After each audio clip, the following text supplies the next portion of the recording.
chitukuko chikulepereka kufikira zikose Tikupatseni moni ya Malawi lero pa 3 April mwezi chaka cha 2024. Dzulo tinalipo mpano chifukwa ndi ntchito imene timagwira nthawi zonse, koma lero tabweretsa statement ya dzidzidzi chifukwa cha zimene zikuchitika m'dziko mwathu. Monga chipani cha namba 14 m'dziko mwathu muno sitikanakhala chete pamene zambiri zikuchitika zosakomera dziko, zosakomera nzika, komanso zopanda masomphenya, sitikanakhala chete. Pachifukwa icho tabwera leronso kachiwiri kuti mutimve. Koma mwa mambo athu ngati chipani cha namba 14 choyimira mitundu yonse m'dziko muno, timanena kukufikirani mtimapo pokupatsani moni. Monire mwatandalauli muli uli, mweuli mwachuma bwanji muli bwanji, tuzindire uli tuzwerere uli, mwadokera tani muli bwanji moni mosaliwa. Mchigawo kapena boma lathu namba 29 ku diaspora tikupatseni sumoni kumeneko. Amalawi monga takambira kuti ngati chipani chatsopano cha namba 14 komanso chakusesa cha Napolo chiche chotchedwa revolution, sititabwera kudzangongezera mayina kapena manambala, tabwera ndithu kudzaonetsa kuti kufuna kugwira ntchito yosintha Malawi, yoyang'ana masomphenya a Malawi, yokonza Malawi, kuti Malawi uyu ife tili moyo tisanafe timuone wosintha. Ana athu tikawasira dziko lidzukulu zathu tidzasira dziko lopanga lophika bwino. Pachifukwa icho tabweranso, ndipo tidatero kuti tidzibwera pokhapokhapo pamene pachitika zina zake zoyenera zofunika. Ndiye lero tabwera nzofunikazo.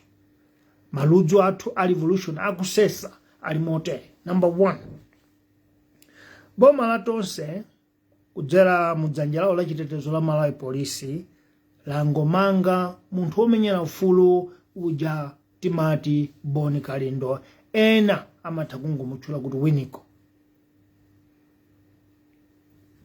Tabwera mochedwa chonchi chifukwa tinayamba kaye kufuna kupeza uthenga pena umboni weniweni powayimbira anduna azachitetezo bambo zikhale ng'oma kuti timve satana weniweni kuti munthu womenyera maufulu ameneyo wamangidwa chifukwa chani, wamangidwa bwanji, nanga mlandu wake ndi wa mtundu wanji, ndipo nchifukwa chani lero sanapita ku court. Kwa Malawi ndikuwuzanizi kuti dziko lathu la Malawi nduna, boma, atsogoleri amadzimva mphamvu, amadziona kukhala pamwamba pa lamulo, sadziwa kunena kuti Amalawi ife ndiye mabwana awo. Abambo zikhale ng'oma omwe ni nduna zachitetezo sanayankhe foni yanga ayidula. Pachifukwa ichi taona kuti ngakhale adula koma ife tiyankhule ndi dziko. Chachitatu, ndi udindo wathu ife ngati chipani, ndi udindo wathu ife ngati anzika, ndi udindo wathu ife ngati Amalawi kuona kuti chikuchitika nchani, ngati pena pache pachita B, ngati pena pake pakuona kuti sipakwenda bwino, tiyenera kukhudzidwapo ndipo tiyankhule timvetsetse. Pachifukwa icho tabwera timafuna kudziwa kuti tchimo kapena kulakwa kumene alakwa bambo Kalindo ndikuotani, ndipo alakwa chani. Koma poyang'ana malipoti kuchokera ku polisi malinga ndi mneneri wawo akuti number 4, bambo Boni Kalindo adatulutsa mauthenga awo pa tsamba mchezo onetsa kuti dzikoli chitetezo chake sichili bwino. Ife titafufuza bwino tamva kuti bambo Kalindo adayankhulapo za mmene mfuti dziko lathu lino zikupezekera m'manja mwa anthu osanena kukhala ndi mfuti. Pamene Boni Kalindo amangidwa choncho masiku awiri apitawa tikuonanso mawu amene akudutsa pa masamba mchezo amene anthu ogwira ntchito ku State House akuyankhulana moopsezana okhaokha kuti apana wina ndi mfuti, kusonyeza kuti mawu amene amayankhula Boni Kalindo ndi mawu kuti mfuti zangoti mbwe paliponse, chifukwa ndi anthu osenera kukhala ndi mfuti ali ndi mfuti. Mdziko mwathu muno oyena kukhala ndi mfuti ndi apolisi kapena asilikali kapena iwo amene achita kukatenga chilolezo ku polisiko kuti akhale ndi mfuti pa ndondomeko ndi mfundo zomveka bwino. Koma Malawi lero liwina aliyense ali ndi mfuti malinga ndi kuyankhula kwa bambo Boni Kalindo. Pa chifukwa ichi ife ngati chipani tidachiona kuti nchanzeru chanji kuti munthu womenyera mafuluyu wayankhula zonena kuti mfuti zili paliponse poona umboni umene ogwira ntchito ku State House akuatchula mayina ndi ayiwala mayinawo akuatchula mayina kuti akuti akadula amamenyana akukangana ndi chimwemwe muhango onsewa ndi anthu amene akudziwa zinsinsi za boma kakugwira ntchito ku State House ndi amapangana kuti chifukwa choti wandiulula ine ndikupha ndipo chipolopo chako chikhale chalede.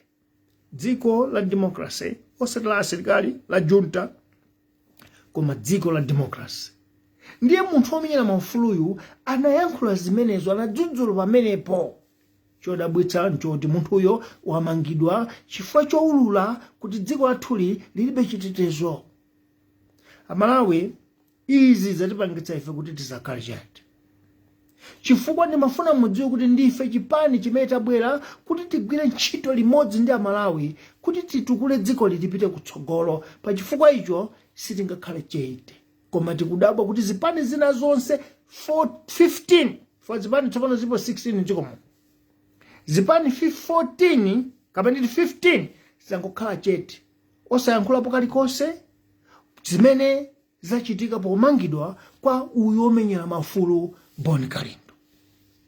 Ife ngati chipani cha namba 14 sidachiona chanzeru kukhala chete nchifukwa tobwera usiku uno kudzakuyankhula na Malawi kuti dziko ili tisalilekerere tisalilole kuti lipite kudzenje. Dziko ili tisalilekerere kuti anthu ochepa aliwononge. Ndi chifukwa tabwera pano kudzayankhulana mochedwa koma timachita izi chifukwa timafuna kuti timve uthenga wa mmvemve kuchokera kwa nduna zachitetezo mdzikomo. Ife number 4 pofuna kuyankhapo timafuna tiyankhule mawu. Dziko lathu lino malinga ndi kudandala kwa Boni Kalindo sakunama chifukwa dziko lathu lino anthu akufa ndi mfuti koma opanda malamulo kuti avomerezedwa kuti aphe anzawo. Ndikupatsani chitsanzo. Mzimayi wina ku Reserve Bank adaphedwa ndi mfuti. Milandu imeneyo pakali pano ikalibe m'manja mwa khoti amene anapha mayi amene sanadziwike mpaka pano. Posapita nthawi ogwira ntchito ku Castelo kampani yogulitsa zakumwa m'dziko muno nayenso anaomberedwa mkamwa ndi mfuti. Dzanali limene tikumva anthu ogwira ntchito ku State House akuopsezana okhaokha kuti aomberane ndi mfuti ngati wina sampeza pabwino. Ndipo kuyankhula mwa chipongwe zotukwana anthu ogwira ntchito malo olemekezeka kwambiri. Ife tili odzidzimuka kumva kuti omenyera mafulu amene omangidwa osati anthu awa amene amayankhula zoulaula pa mawu pamatsamba mchezo amene akuyankhula zoopseza songa zatali ndi mfuti sidamve boma likuyankhulapo kuti anthu amene agwira pa milandu iwiri kulaulira dziko komanso kukhala ndi zida za nkhondo ngati mfuti. Sadagwidwa anthu amenewo akukamangidwa ndi munthu oti akuyankhula modzudzula kuti dziko lathu lili pampanipani, dziko lathu lili pa chiopsezo chosowa chitetezo. Ngati chipani sitikhala chete. Ena inu munena kuti yayi ndiye kuti akuyendera limodzi. Ife dziko la Malawi tikufuna kuti ngati ngalowe ife mboma kaya muli chipani cha mtundu wanchili mboma lamulo lidzitsatidwa, ndondomeko zidzitsatidwa komanso mtendere uzikhala oti ngokhutitsidwa kwa wina aliyense. Ndi chifukwa chake tayima pano nthawi ya usiku poona kuti anthu akuphedwa m'dziko muno milandu yayo ikutenga nthawi sikutha nkudzapezanso anthu ogwira ntchito mboma. Sitikudziwa kuti akadula ngogwira ntchito mboma koma kumva kwa pamasamba mchezo tikumva kuti akadula amagwira ntchito State House. Chimwemwe muhango ika amagwira ntchito kuti sitikudziwa koma ndi anthu oti ali ndi chinsinsi amene amaulula kuti iwe wandiulula ine kuli mpopo kuti ndiye ndikakumalira ndikupha. Dziko loti kuli apolisi kuli boma amayenera kuwafufuza anthu amene kufa kungoti ndikupha ndi mulandu. Koma tikudabwa kuti amene akamangidwa lero ndi munthu amene akudandaula kuti mfuti zachuluka dziko lathuli. Zomvetsa chisoni. Ndiye ife ngati chipani cha namba 14 sitingakhale chete. chifukwa sidabwere kudzangokhala chipani chongosunga manambala. Zikagwa izizo tinena kuti tikhale chifukwa ife tikuchoka komenyera ufuluwo. Ndipo pobwera kudzakhala chipani timafuna kuti dziko lilongosoke. Mfundo namba 7. Izi nzokhumudwitsa ndipo zopoteketsa moyo kuona kuti andale ambiri amene akufuna atakalowa pa mpando wa president chaka chamawachi ngati chisankho chikachitike akhala chete. Sanayankhule, sidamve chilichonse, koma munthu wamangidwayo zimene zammanga ndi ufulu wa tonsefe, chitetezo cha tonsefe, dziko la mtendere la tonsefe. Zipani zimene zifuna zapikisana pa president zali nje zakhala chete. Amalawi chipani cha revolution 6 zakhala chete pamene dziko likutondotsedwa, pamene dziko likusowa chipulumutso sidzakhala chete. Tidzankho number 8. Omenyera maufulu bambo Boni Kalindo si munthu wandale. Ndipo tonsefe tikanachiona ngati azipani tikanachiona chamwayi kuti tili ndi anthu anyamata amene sadzapikisana nawo ku mpando wa president ndipo sakulowa mboma koma angofuna dziko la mtendere omenyera maufulu. Ife azipani tonse takhala chete osayankhulapo kudzudzula boma la tonse pa zimene lachita kapena kungoyankhulapo mokhudzidwa kuli nje. Lero ndi lachiwiri ndipo Boni Kalindo amene akupita ku khoti kuti akagamulidwe mlandu ngati ali mlandu kapena alibe. Chokhumudwitsa nchoti tikumva kuti Boni Kalindo awa milandu imene anamangira nayo akayankha kuti izi ndinayankhuladi ine koma maumboni ndi awa. Tamverani zimene akuyankhula akadula tayankhula zimene akuyankhula akadula kwa chimwemwe muhango. Kodi anthu amenewa ali ndi malaisensi kapena umboni zilolezo zokhala ndi mfuti? Ndiye polisi idasowa yankho kuti amanga bwanji, koma tikumva tsopano kuti ayesetsabe kuti amangebe Boni Kalindo ndipo tikumva kuti akuwatsegulira mlandu wa 2014. Chimene timafuna tifunse kwa anduna ngati zili zoona. 2014 kunali boma la DPP ndipo 2020 kunabwera boma la tonse. Kwatha zaka zosachepera 10 mulandu ukalipo ndipo ndi mulandu wa mtundu wanji okamangidwa nawo lero. Amalawi ife tabwera kuti tidzatumbule bala limene likutukusira. Dziko lathu ili lakhalira bomo likhoza kuphulika ngati sititumbula bala limene. Dziko lathu ili lili pa chiopsezo chachikulu kwambiri chifukwa tikumasunga zinthu kumtima ndikumazibisa nkumanamizira malamulo. Likanakhala dziko lathu lilibe zosunga kumtima Boni Kalindo akanakhala atuluka lero. Koma chifukwa pali zina zimene zikusungidwa kumtima osamangidwa pa chifukwa ichi nchimene chapangitsa kuti Boni Kalindo akhalebe kundende. Ndiye ife tikuti dziko limene limaphimba zinthu zache limadza tsiku lina limadzatukusira. Ndimafuna ndiyankhulezo izi. Chimo ililo vuto ililo sili kuyamba ndi atonse lidayambika 1993. Mchaka cha 1993 pamene timamenyera ufulu kuti tichoke mchipani chimodzi tibwere muzipani zambiri padali ndondomeko yoti tiyeni tifukule zonse za kumbuyo kuzikhale pambalambanda kuti tiphunzire kuti chimene chidachitika cholakwika kumbuyoko tisadzachipangenso. Ndiye ife amene limekwa kunja ku exile tidapereka ndondomeko ku boma la UDF kuti matipati atheke tidzakhazikitse bungwe lija lowulula choonadi kuti Amalawi ife tikhululukirane tigwirirane manja tichiritse dziko lija pa Chingerezi akuti Truth and Reconciliation Commission. Koma Malawi ndikuzanizi UDF pokana kuchita zimene zija chisinsi cha dziko chinakhala chili chokhaliridwabe. Ndiye ndikupatsani chitsanzo ichi. 1983 kunaphedwa nduna zitatu tsiku limodzi ndi phungu. Nduna Adik Matenje, Alon Gadama, Atwaibu Sangala komanso David Chwanga.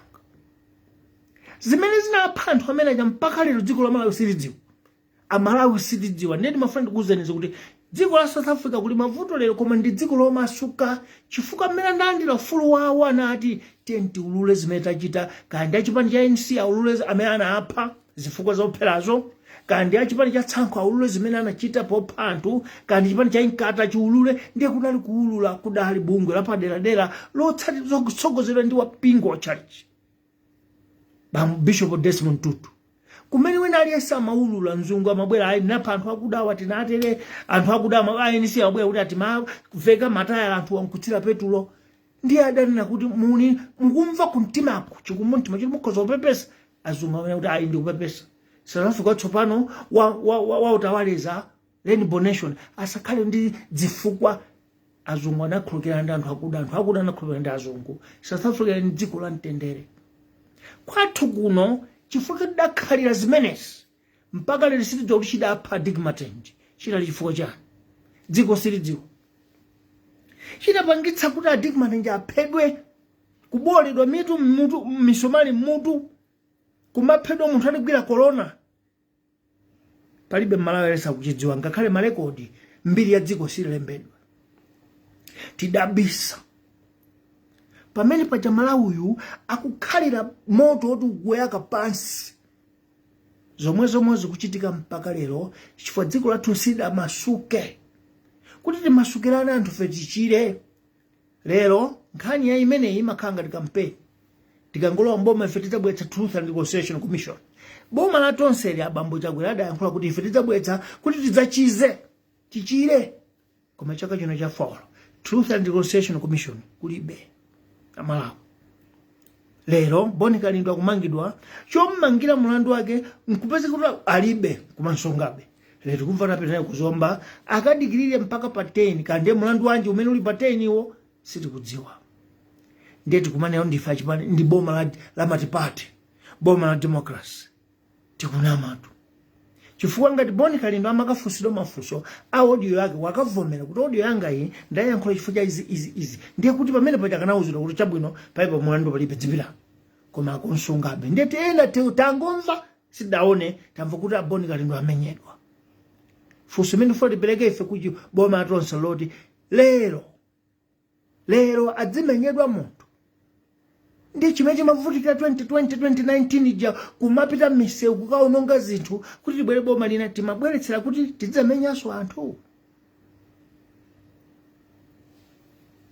dziko lathu lifuna atsogoleri okhululuka tufuna atsogoleri onena kuti tili pampando ndife tisachite zomwe amatichita anthu aja koma lero zikuona kuti tili mu DPP momwe chifukwa lero anthu amenyedwa m'maso mwa polisi lero anthu akamangidwa nzachidzukira akhoza kusowa chifukwa palibe chilungamo chenicheni choti amangidwa ali polisi yakuti kumene kuti anthu akapatsaza kuti ati pamva kuti anchotsa cholingacho moyo uja wa 1983 moyo umene tidalephera kuumaso 1993 chifukwa tiumapitapita ku nzeru zimenezo ife ngati chimene cha number 14 tikukana kuti zimenezo mu democracy sizololedwa sizene kuchitika ndikupatsani mawu chinsinsi dziko lilonse limene limaphimba zonyasa zake pangapita nthawi bwanji zimadzalulika ndikuwuzani zimene zinachita ku Zimbabwe 1982 zimabwera ngwandi ufulu zaka ziwiri zitatha chipani cha ZANU-PF motsogozedwa ndi malemu Robert Mugabe ataona mtundu wachitepe wachindebere ukufuna khangati kuukira pansi pa mtsogoleri wawo Joshua Nkomo asilikali a Joshua Nkomo anafuna kuti amenyane ndi boma la Mugabe Mugabe anatumiza gulu lawo kukapha onse amuna ku Matabeleland ku dera la Joshua Nkomo nkhani imeneja boma la ZANU-PF lakali kukhalira zaka 42 makumi anayi ndi ziwiri koma ningakuwuzeni kuti mabala amene aja afukuka lero President Mnangagwa wa Zimbabwe wanena kuti sitingakhalire zimene mpaka lekale tafukulani lero kuli Commission of Inquiry ku Zimbabwe afufuze imfa ya asilikali AZAP amazibula forces akuti zonsezi President Mnangagwa akuzipanga kuti kukhale chimvano kukhale chikhululuko dziko liyambe kuyenda kutsogolo Malawi wathuyu ngati tikhalirabe chinsinsi ichi tidziwe kuti democracy yathu ndi yabodza komanso ufulu wa dziko lathu ndi wabodza. Pachifukwa icho ife tikudzudzula kwathunthu kuti kumangidwa kwa Boni Kalindo sikokwanira sikomveka. Mu democracy munthu akamangidwa nayankha mlanduwo ndipo akuti pakutha kwa masiku kwa maola 48 ndikuti masiku awiri apite ku khoti, ngati ku khoti kuja sakauzidwa kuti apite pa belo ndi adzikauzidwa kuti kakhalebe ku prison. Boni Kalindo akusungidwa tsiku lachiwiri lero sanapite ku khoti, ndiye tikumvanso kuti akupita kuzomba. Achotsa ku area 30 kupita ku area 13, choko area 30 kupita ku area 3, choko area 3, kumangomzunguliza munthu ngati boma la asilikali koma boma la matipate la democracy. Chokhumudwitsa dziko lonse lilizi osayankhula khala ngati palibe chachitika. Ife ndi okhumudwa. Malawi kuti adzaone mtendere pakufunika tonse tidzuke titeteze matipate amene tinapeza muvutika kwambiri. Ine ndimayankhula choncho chifukwa alipo amene amenyera matipate yu sanamuone malemu otonjiwa, malemu Augustine Bwanausi, malemu Yatute Chisiza, malemu Masauko Chipembere, malemu Silombera, sadaone malemu Atati Mpakati. Anthu amene amenyera ufulu kuti tidzakhale ndi ufulu umenewu, koma ufulu umene tili nawo ndi umenewu.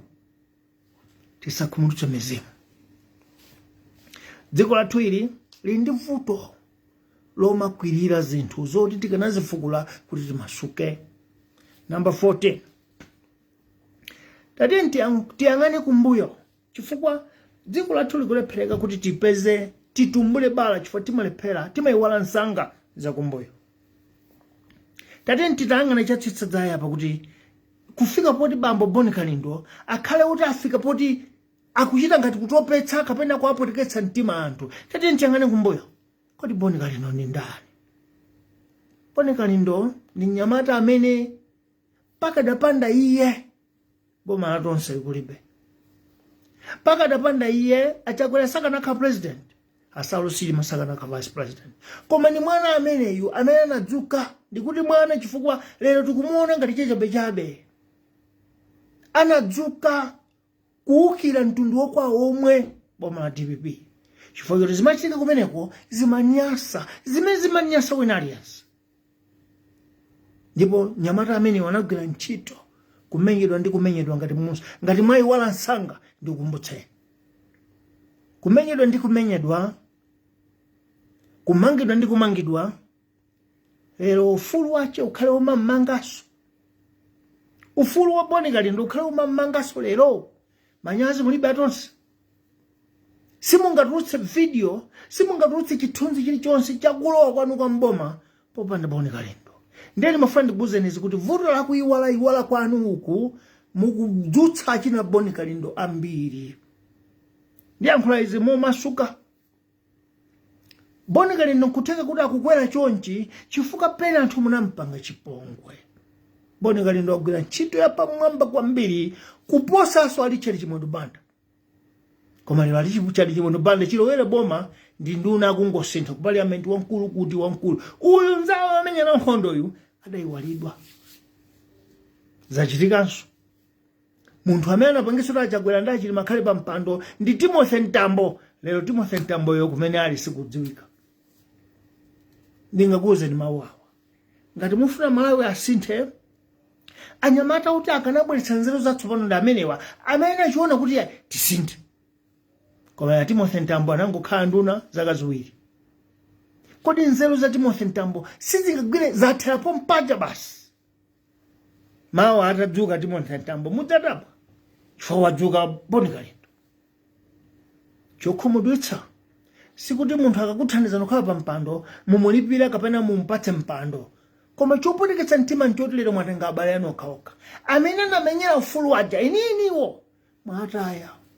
Boni Kalindo mukumanzunza lero osakhala ndi banja lake momasuka. Zimene kuyankhula iye akukudzudzulani, akukugwedezani kuti taonani. Mukulephera kumva. Timothy Ntambo wachita chete koma muganiza kuti mumtima mwake simukuwira.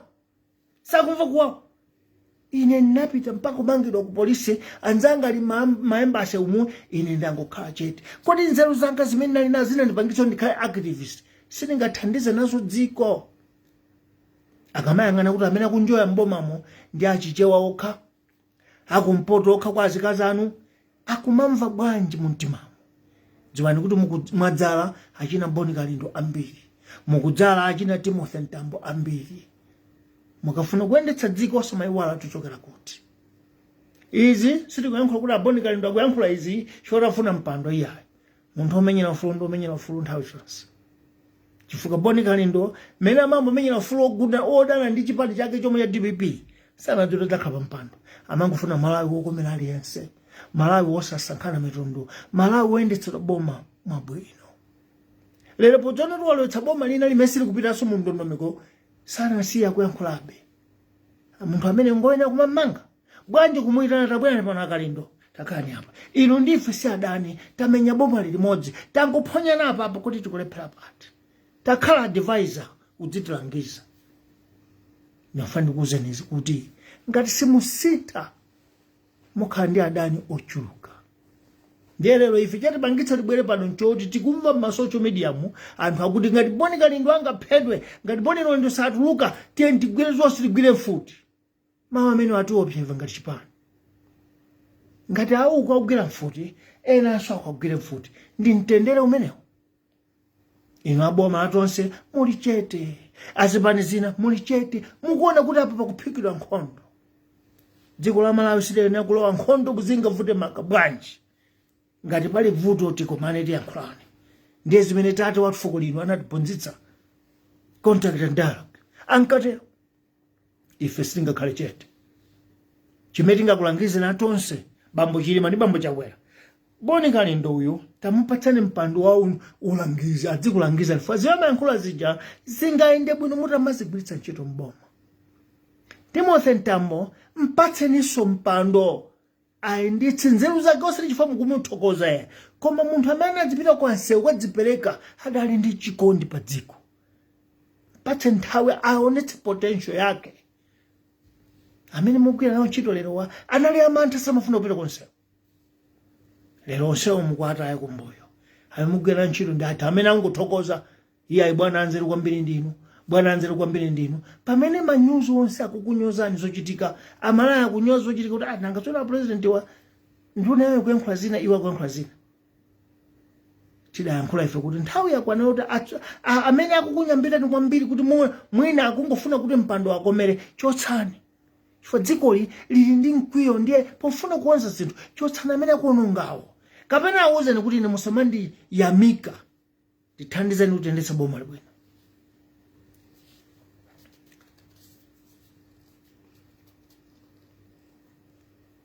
Number 60.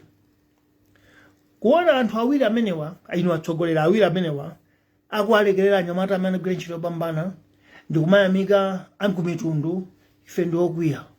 Ife tikudziwa kuti pachifulika pa mtundu wakuda uno amati nzaka kuti konzu iwenso mchite konzu. Sikuti mukatene mukulipira ya, koma ku umunthu ukukakamizani kuti tidavutikira limodzi pa ntchito. Ndiye tisadye toka. Chakudya sichilowa m'mimba ngati anzathu ena amene azunzika nawo sakudya nawo. Izi tikuyankhula chifukwa chani? Amene akupatsidwa mipando lero akungodya. Dziko likulowa mavuto, dziko lili pampani. Nsonga zala akungodya nawo nanga mukwasira nje nawo. Number 17. Tingoti number 18. Tadutsaso pamenepo. Tipite number 19.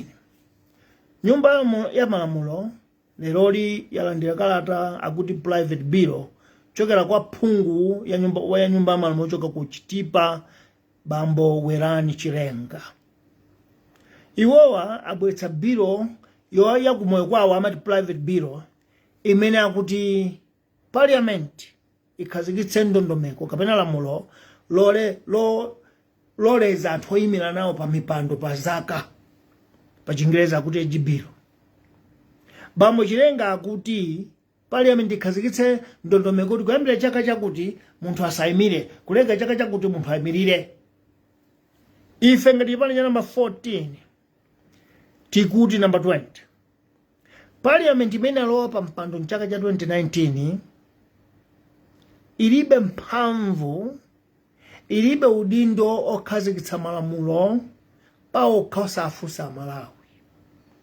Tikuyankhula bwanjezi, parliament ya 2019 iyi yalolera kuti iphwanye malamulo a dziko kuti ikhale pa mpando po zaka zisanu ndi chimodzi, zaka 6. Palibe iwo okha aphungwa nyumba malamulo adzuka kuna kuti sizololera pa malamulo, avomereza kuti ayimabe. Ndiye kuphwanya lamulo kumene kusanga khale ndi mphamvu pa chizungu kuti audacity, kuti angane kuti nafe sofuna kuti auja asayimirire kapena kuti ayipakhale malire azaka. Ndimafuna ndikumbutseni zibambo Chilenga komanso nyumba ya malamulo ya lero.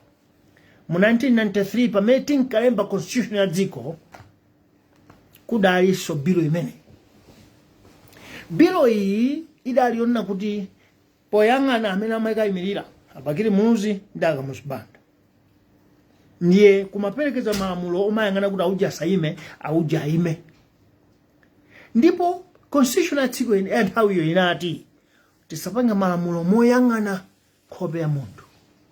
Ngati munene kuti kuyambira zaka zako ndi kuti mukuyang'ana Akamuzibanda, ngati munene kuti wakuba iyayi ndi kuti mukuyang'ana Abakiri Munuzi, potero sitikwanitsa malamulo. Azungu anatero, Professor Peter Menz, Professor Kebe adatero potithandiza timene timaphika chinthu ichi chochera constitution.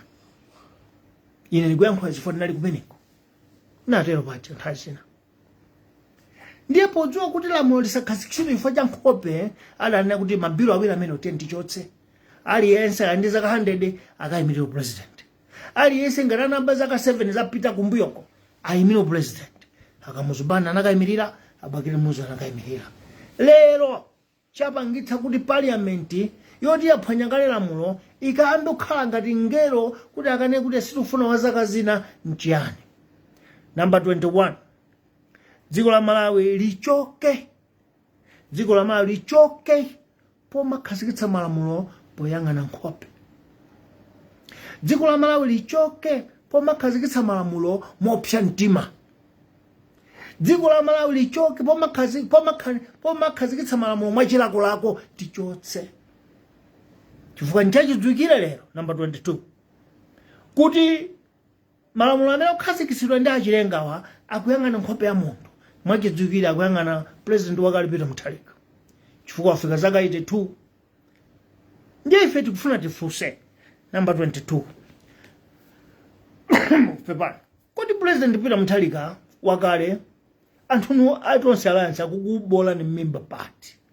Chikuvuta kweni ndi chiyani makamaka? A president Peter Mutharika akale adakhala zaka 6. Pa malamulo a dziko lathu amati munthu ayimire kawiri ngati Amalawi akumfunabe.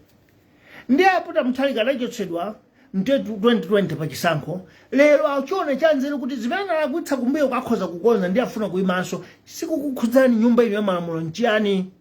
Tikufunsa. Democracy sikuterotu. Democracy ikuti zofuna za anthu pa anthu zolinga za anthu. Ndiye Peter Mutharika afuna kuyimiriranso mukwaletsa chani. Peter Mutharika sakukayima third term yachitatu ya. Afuna kuti akayimenso akakapambana amalizire muyawo akhale ngati athaza kaziwiri materemu awiri. Chikukuvutani nchiyani? Ife aku movie tifuna Peter Mutharika akayime tikapikisane kumeneko. Zipani zina zonse UDF afford sidankhulepo tsili chonse chonena kuti Peter Mutharika sakayime. Ife ndi nzika munthu uyu. Chipani chikuvutani matonse kweni nchiyani?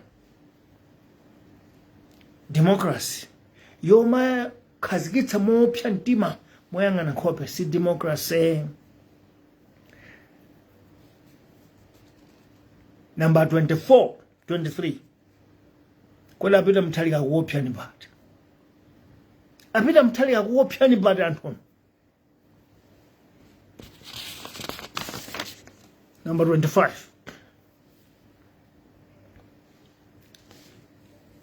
angakhale kuti mlandu wa Vice President Asauls Chima uli mkoti pamalamulo sitina kuyankhapo koma ife tingoyankhulako pang'ono pa zimene taona zimene tamva. Tikumva kuti mulandu ukuvuta kapena kulephereka chifukwa pali zisisi zina zoti sizingaululike ku dziko chifukwa choti zokhudza nthambi ya chitetezo cha dziko la Malawi kuchokera kwa asilikali athu. Ife titafufuza bwinobwino tikupeza kuti milandu imene a vice president akuimbidwa nayo mulandu akuimbidwa nayo nkhani zakatangale ndi akugula katundu wa asilikali koma osati zida magalimoto simfuti si chipolopolo si mabomba ndi magalimoto malole otengera katundu wa asilikali. Chimene sili kumvetsa nchoti chimene akuti nchachisinsicho choti chiopseza chitetezo cha dziko lino na ndichiti pamenepo sili kumvetsa.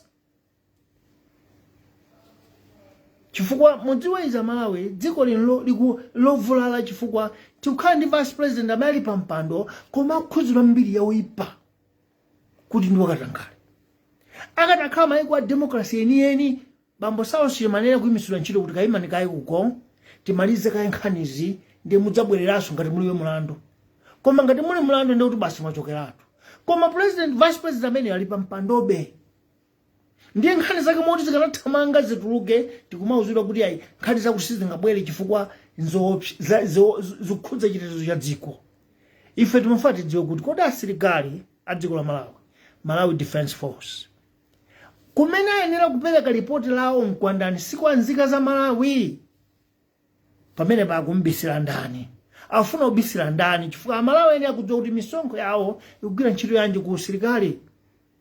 Ndi akudziwa kuti misonkho yawo imakagula magalimoto malole koma wina anadzalowetsapo katangale pamenepa kodi sudindo wa Malawi kuti adziwe ndi kumanena kuti ayi zikhoza chitetezo cha dziko chitetezo chake chanji pakati pa asilikali a dziko ndi Amalawi ndi adani. Mesa asilikali a dziko pamene poteteza Amalawi ndi Amalawi ane kudziwa kuti kudachitika chani ku asilikali katangale analowera pati. Ife sitigwirizana ndi maona kuti pali zina zonse sizingatuluke chifukwa palibe chachisinsi Malawi amakhopera asilikali anditeteza ine ndi ali ndi zida zokwanira zotetezera ine ndiye lero akamandiuza tikamakafunsa kuti atiuzani kuti apa zinatani kuti zilowe mkatangale palibe chona sizingaguze mfano za chisinsi yanji chitetezo cha Malawi tuchi. Tatiye tiyankhule kuti amuno mwina pakuti pali tikamba zaze za nkhondo zikati za magalimoto za nkhondo chifukwa ndi adani kodi Malawi ndi ndani ku Mozambique dziko la Mozambique ndi mbale wa ife kwa basi. Kodi Malawi ndi udani ku Zambia dziko la Zambia ndi mbale kwa basi. Kodi Malawi ndi udani ndi Tanzania dziko la Tanzania ndi mbale wa ife. Ndipo konjezera apo dzana lomweli maiko amene atachulawa adziwa kuti ife tilibe zida za nkhondo ndege za nkhondo tilibe malole tilibe nchakana chita kuti bwereka ndiye pali chisisi chanje kuti tibise pakuti kudziwa kale kuti bezina. Ife kuyang'ana kwathu kuti kudziwa kuti nkhani yazungulira poti alipo ena akulu amene afuna kuti abisidwe. Zomwe tayankhulazi kuti kubisa zisisi za 1983 zimene dziko likukhala ngatibe loti silida tulutse ndi bala loti langotukusira likuchita mafinya. Ndakupasa chisanzo cha Zimbabwe kuti kuthawa zaka 42 likubala likuchoka mafinya tsopano.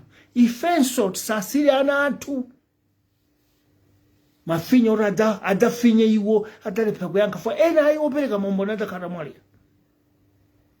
Ife timayikira kumbuyo kuti dziko lathuli linanokha Truth and Reconciliation Commission kuti chona chibwere poera tidzidziwa kuti mmene analakwira makolo athu aja kuphaga dama ndi auje ndi atiki matenje zimene tisazipangenso.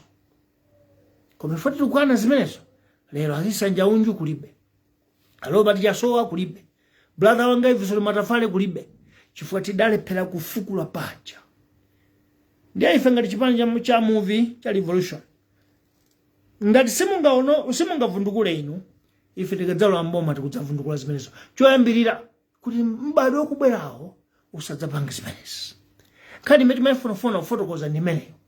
Pomaliza tamva kuti parliament yachita suspendi phungu mmodzi amene ndi phungu nzache mkatimo.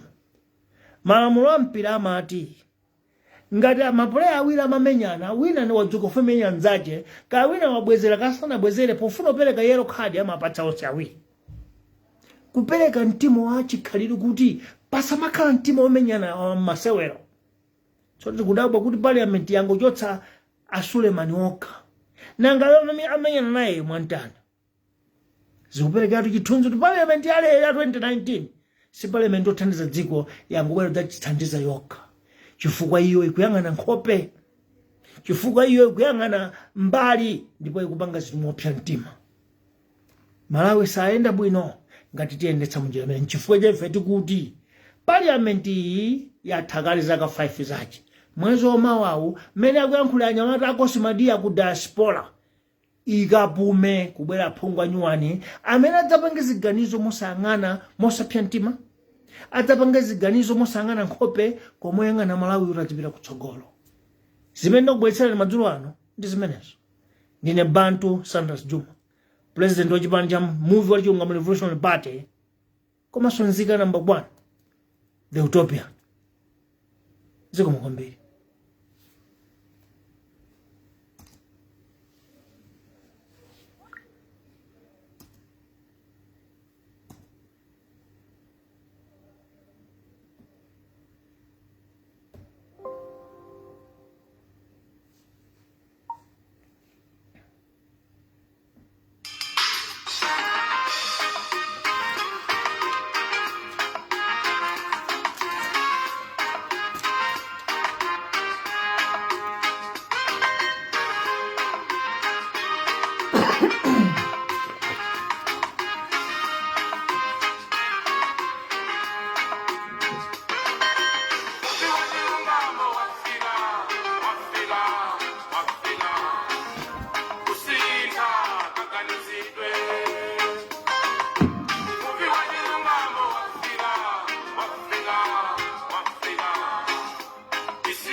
Monire mwatenda uli muli mweuli mwachuma bwanji tuzindire uli tuswelere uli moni mwadogera tani mwasaliwa.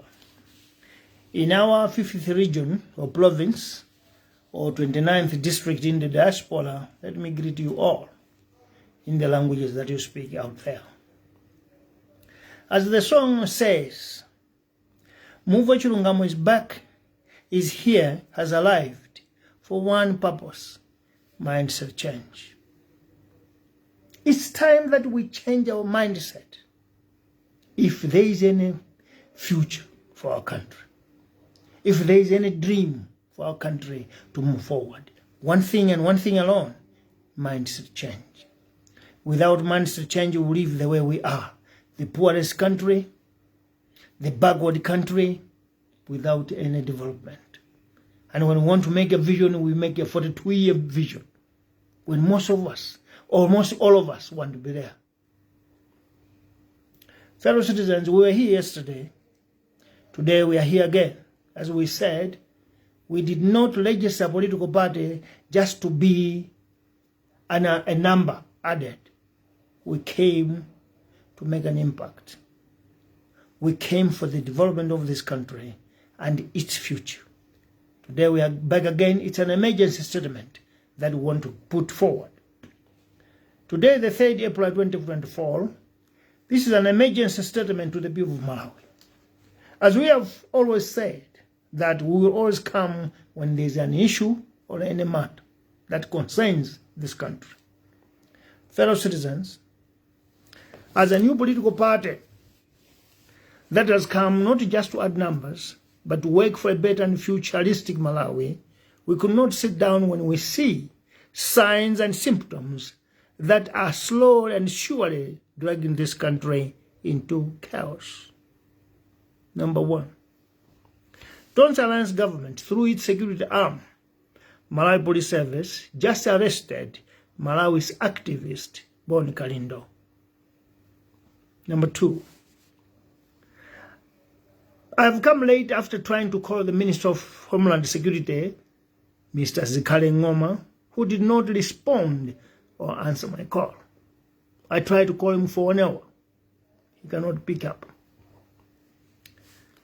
As the fourth political party, it is our obligation and a prerogative to intervene and call the government and find out what crime did this or any activist committed. It's our duty. Number 4. Reports from social media or from media houses indicated that activist Boni Kalindo got arrested due to 2 audios he released last week, where he talked about the escalation of unlicensed guns in this country. A few days later, we hear from another audio where one of his believed to be a State House employee threatened a fellow colleague who exposed the plot where this very man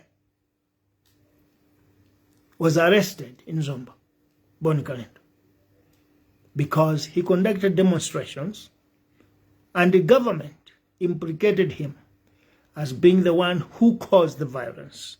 Yet, this audio vindicates activist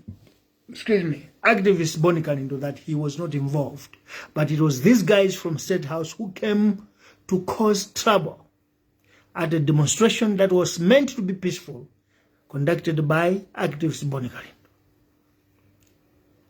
We are also informed that activist Boni Kalindo did not deny releasing these audios because he produced evidence of the threats of State House officials that vindicated him as not have caused any harm or any problem or committed any crime. Number 6. What made us to come this night is the silence of all political parties in this country after this arrest. It's very disturbing. There are 16 political parties in this country. Ours is the 14th one. But no any political party stood up and made a statement against this undemocratic arrest. The entire nation is aware of the escalation of guns in this country, and the Reserve Bank woman was murdered with a gun, if you remember. It was about 3 months ago. A woman from Reserve Bank just got murdered by an unlicensed gun. That case is not yet concluded because nobody knows who owns that gun and who was the person who murdered this woman.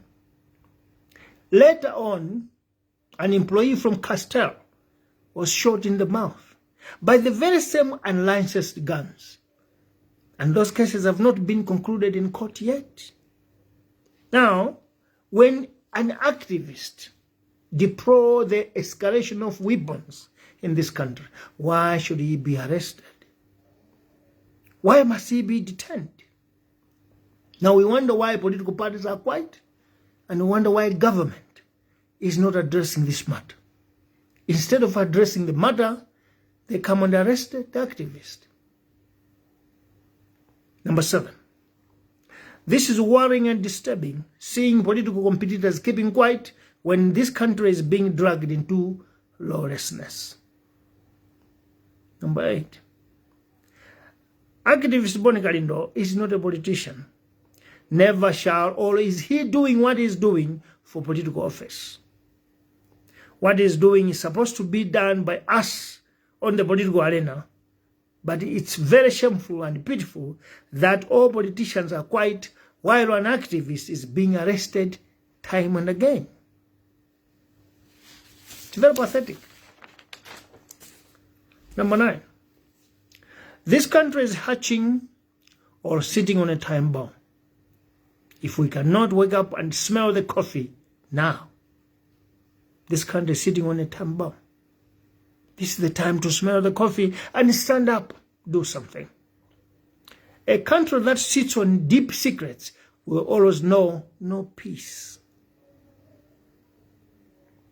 This is the problem that we kept, or a wound that we kept as from 1993, when we did not open up all the secrets in order to remove the past of the murder of the Mwanza 4 ministers. Dick Matenje, Aaron Gadama, David Chwanga, and Twaibu Sankara. This country cannot even tell what happened. Why these ministers were murdered in 1983. No one can explain, not even government. It's all a covered wound. But I want to tell you, the past are still there. And one day, they will break up. Number 10. Exiled politicians called for the institution of Truth and Reconciliation Commission in order for Malawi to heal and forgive each other. This is the wound that is still painful in this country today. Had we instituted the Truth and Reconciliation Committee, by now this country could have healed and wouldn't have these issues that we face today. Number 11.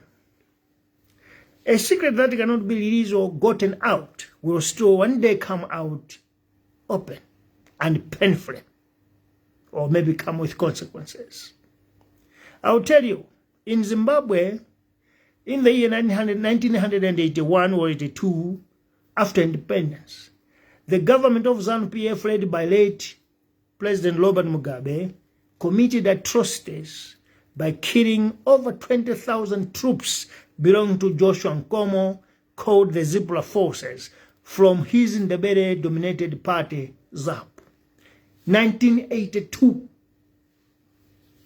And you know what? 42 years later, Zimbabwe has been forced to go back into history and call for the healing and reconciliation.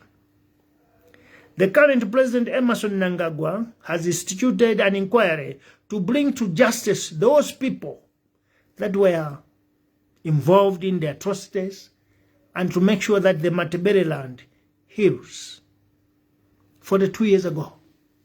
Our case is in 1983. That is 41 years ago. Meaning how long it takes it will still rise up again. Malawi will not know peace if we keep running away from the truth. Never. We will never know peace because we are running away from the truth. Number 13. This country has a terrible tendency of forgetting the past. It is a country that has greed when it comes to time of harvesting after collective workforce. That is one reason that we need to address today. We are a country that forgets where we come from. We are a country that is very greedy. When we are plowing, we want all of us to be together. But when harvesting time comes, it is selective harvesting. This is where one of the wounds that needs to be opened and cleaned, not bandaged. Number 14. If we can go back in time to find out the rising of the two men, President Lazarus Chakwera and his vice Saulos Chilima, there is no way history of these two men can be written without mentioning the name of this activist, Boni Galindo. No way. If you talk about President Chakwera as a president, Boni Galindo will feature in. If you talk about Vice President Saulos Chilima, no way will history be written without mentioning Boni Galindo. Number 15. Today, to see this very government tormenting and torturing him, it's pathetic and bad luck to the two men and their government. Without Boni Galindo, these two men could not be who they are today. His Excellency the President, the Right Honorable Vice President. They couldn't be without Boni Galindo. Unfortunately, he is now the suspect. He is the enemy of state today. But if you remember, it was Boni Galindo who started the whole battle for you to be in power. If you remember, it was Boni Galindo that got arrested, beaten up, for you guys to rise up and become leaders of this country. It's unfortunate today you don't remember all that. And you can keep him as a slave. Arrest him today, arrest him tomorrow, take him to all prisons in this country. If you ask what crime has he committed, he's telling you the truth. Number 16. Seeing these two men appointing their homeboys and girls, leaving those who toiled, is a bad thing. Is a bad thing. This is the same with what they have done with Timothy Ntambo. After making them rise to power, Timothy Ntambo only served 2 years as the minister, while those who did not work or suffer the degree of those 2 men are the ones enjoying benefits and becoming rich. And you want to tell me that this country will be peaceful? No. If you cannot remember where you come from, there's no peaceful future. Because you are breeding many Boni Kalindos. Number 17. Who knows how many people will rise against this government after Boni Kalindo and Timothy Ntambo? Who knows? There are a lot that are complaining.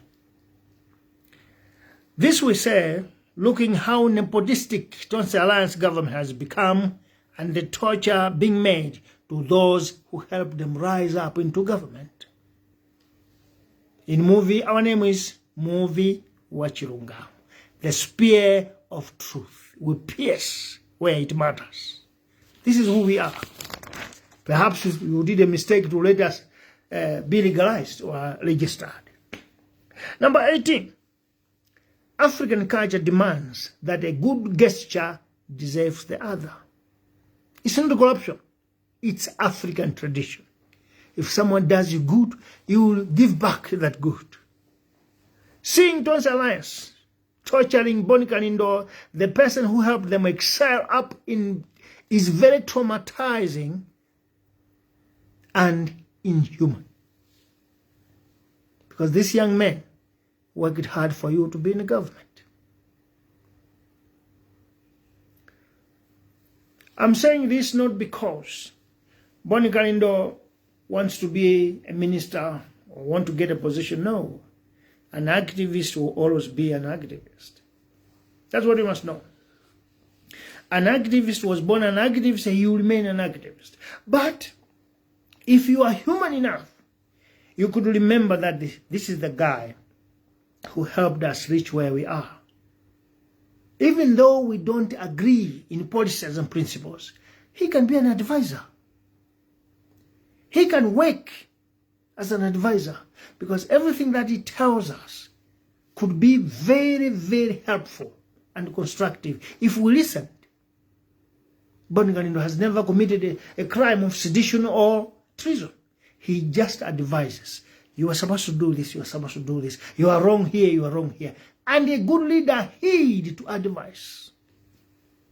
Alas, in your case, he's a criminal. Because he's advising you, he's criticizing you. And this is perhaps why your government is failing. Because you don't want to be criticized. You don't want to be shown a way. You don't want criticism. And you don't want constructive advice.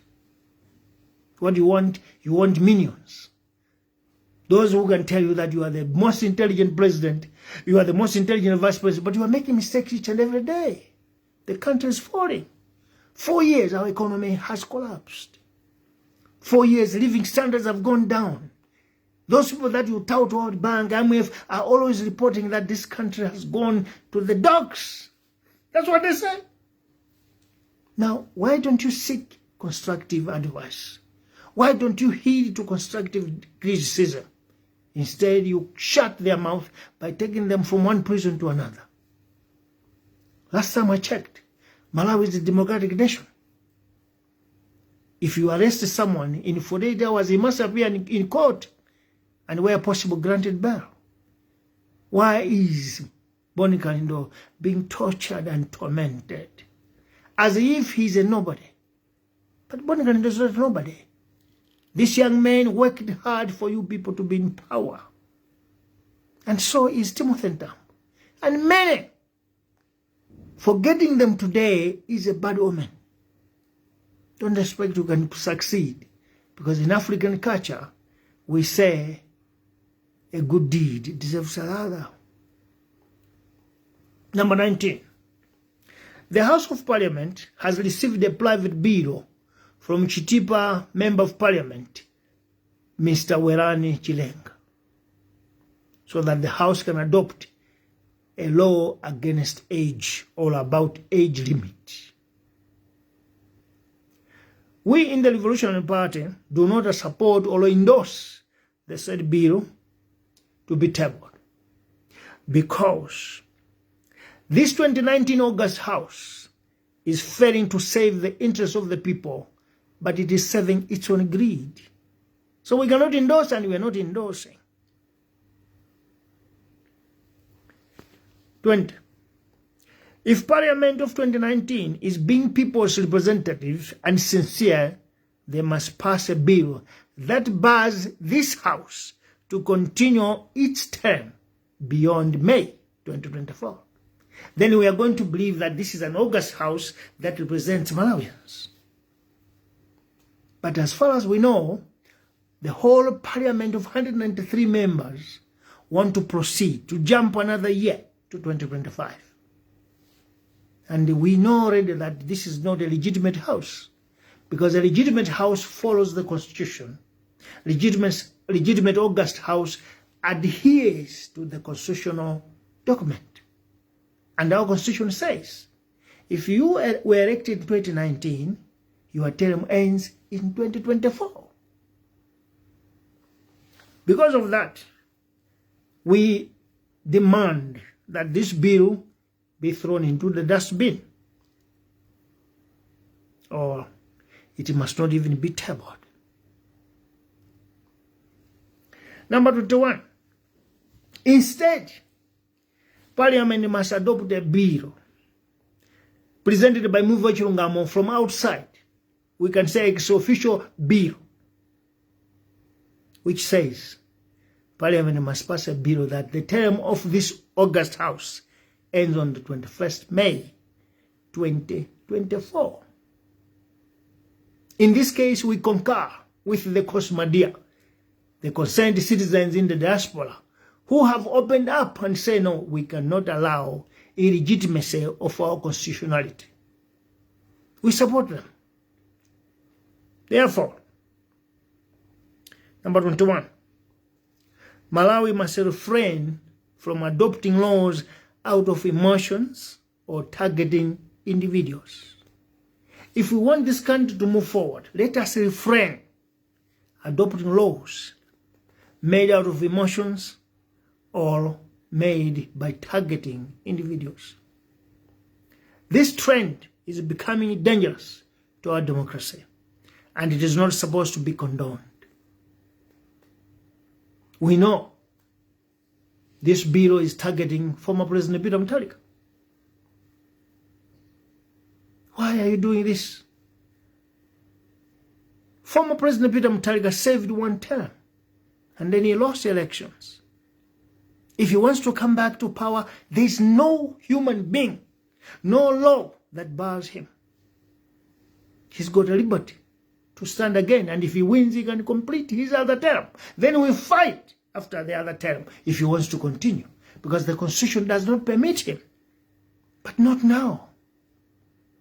We, as a political party, we want to contest or contend with former President Peter Mutharika. We want to contest with all those that are there. We don't want to bar anyone. It is the Constitution of the Republic that permits anyone. And let me remind you, August House of 2019. What you are doing, it happened in 1993, when democracy was born. When we were crafting the constitutional document, two bills arose, and they were the same bills, emotional and individualistic. Number one, it was emotional because by then, we in the multi-party democracy were afraid of Kamuzubanda. So we tried to bar him not to stand because we were afraid, scared. The other bill was to bar anybody who's got a criminal record. These bills were targeting two individuals, which was illegal and wrong. And I want to tell you, Professor Peter Menz, Professor James, Kebe, they said any law that is adopted with emotions or targeting individuals are dangerous for the democracy.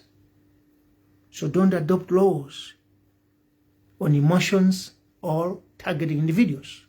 Adopt laws that are futuristic.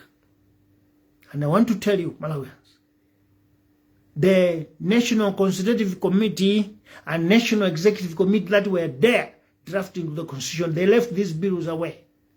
And the former President late President Kabusubanda stood when he was over 88 or 87, if not 90. He stood in election. And Bakiri Muluzu, with a criminal record, stood in election. There's no way 30 years later, any parliament will come and say we are barring someone because he's getting old. No. It is former President Peter Mutharika who stood in 2014. He was old, 70-something years. He managed for 6 years. And if we talk about comparison, then he was a better president than what we see today, young men. We could buy fertilizer 17,000 kwacha, even though we were complaining.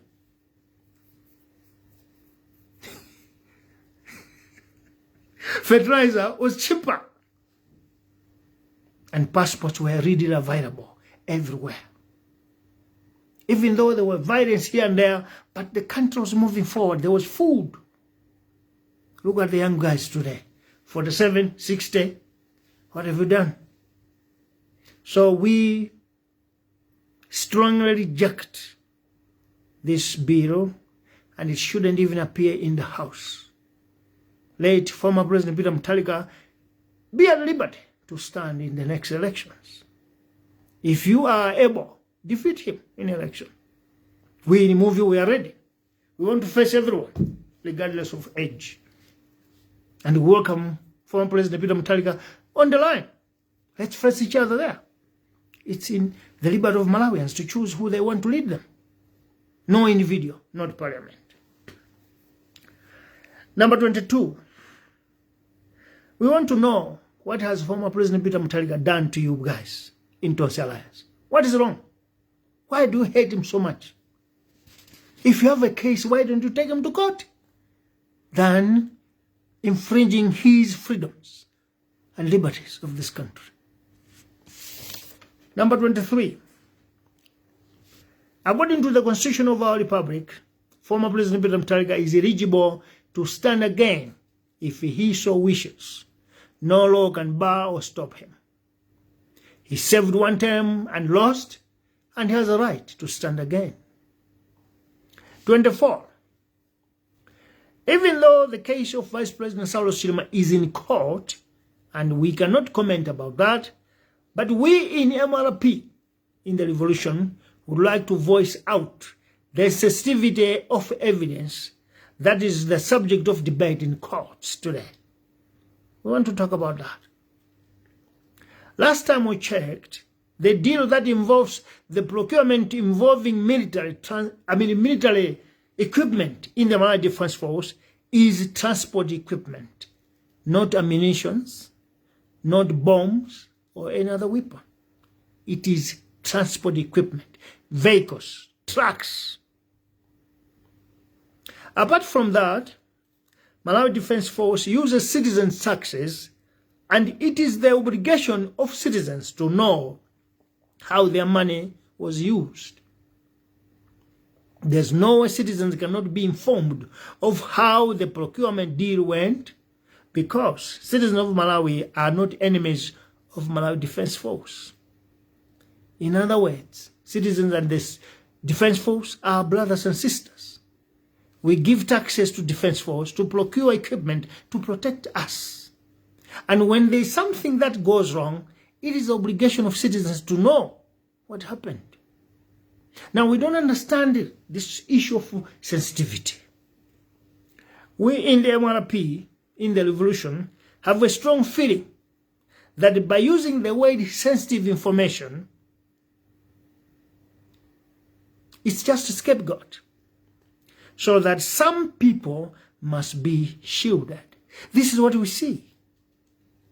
But in as far as democracy is concerned, there's no need for any sensitivity of information.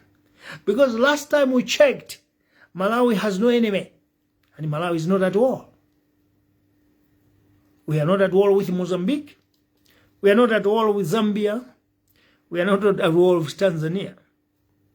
And if we are to be vulnerable, let us accept Tanzania, Zambia, and Mozambique know how vulnerable we are when it comes to military equipment. Last time we were faced by Fredo cyclone, it was Tanzania that helped us with military equipment, planes, helicopters. Now, what sensitivity are we talking about? Because these neighbors knows how vulnerable we are, fellow citizens. Until that day, when this country speaks truth, unveils and exposes truth, and stops shielding people, and make the law above everything else, this country will be paradise. But if we don't, we are dragging this country in reverse gear and perhaps into chaos. Why did we come today with this statement?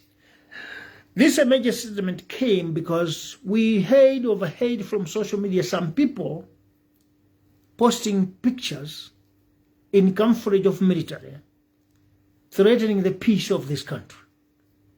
They said, if Boni Kalindo is killed, disappear, or any other way harmed, there will be a reaction.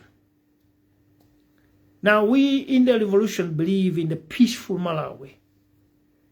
We don't want at one single day this country to be in war, because our founding fathers told us that wherever there is any difficulty, there is one weapon: contact and dialogue.